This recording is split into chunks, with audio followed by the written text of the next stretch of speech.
বাংলাদেশের রাজনীতিতে আবারও আলোচনার কেন্দ্রে বিএনপি স্থায়ী কমিটির সদস্য এবং ঢাকা ৮ আসনের সংসদ সদস্য মির্জা আব্বাস। তিনি কি সত্যিই সিঙ্গাপুরে চিকিৎসাধীন নাকি তাকে গোপনে ভারতে সরিয়ে নেওয়া হয়েছে?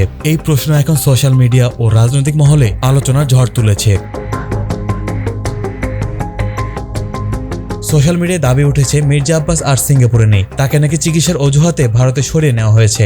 এই দাবি করেছেন রাজনৈতিক বিশ্লেষক মীর জাহান, অনলাইন অ্যাক্টিভিস্ট বনি ইয়ামিন সহ আরো অনেকে। তাদের বক্তব্য, সত্যিই যদি তিনি সিঙ্গাপুরে থাকেন তাহলে বিএনপি কি তার অবস্থানের প্রমাণ দেখাতে পারবে? এমনকি বনি ইয়ামিন ঘোষণা দিয়েছেন যদি কেউ প্রমাণ দিতে পারে যে মির্জা আব্বাস এখনো সিঙ্গাপুরে আছেন তাহলে তিনি তাকে $10,000 পুরস্কার দেবেন।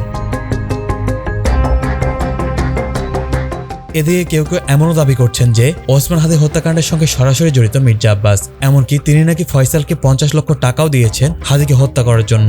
এই কারণে তাকে উন্নত চিকিৎসার জন্য সিঙ্গাপুরে নেওয়ার অজুহাতে ভারতে সরিয়ে নেওয়া হয়েছে বলে দাবি করছেন অনেকে। তবে এখন পর্যন্ত সরকারি বা দলীয় কোনো নির্ভরযোগ্য সূত্রে তাকে ভারতে নেওয়ার তথ্য পাওয়া যায়নি। দলীয় ও গণমাধ্যমের সর্বশেষ তথ্য অনুযায়ী তিনি এখনও সিঙ্গাপুরে চিকিৎসাধীন অবস্থায় আছেন।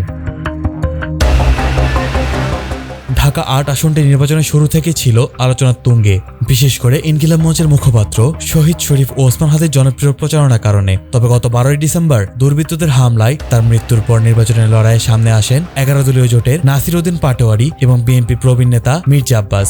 তাদের কথার লড়াইয়ে মানুষ তাদেরকে টম অ্যান্ড জেরির সঙ্গে তুলনা করতে থাকেন। শেষ পর্যন্ত 12ই ফেব্রুয়ারির নির্বাচনে বিজয়ী হন মির্জা আব্বাস। তবে 12ই মার্চ অর্থাৎ জাতীয় সংসদের প্রথম অধিবেশনের দিন হঠাৎ অসুস্থ হয়ে পড়েন বিএনপির এই প্রবীণ নেতা। প্রাথমিকভাবে তাকে এভার কেয়ার হসপিটালে ভর্তি করা হলেও পরে উন্নত চিকিৎসার জন্য তাকে এয়ার অ্যাম্বুলেন্সে করে সিঙ্গাপুরে নেওয়া হয়।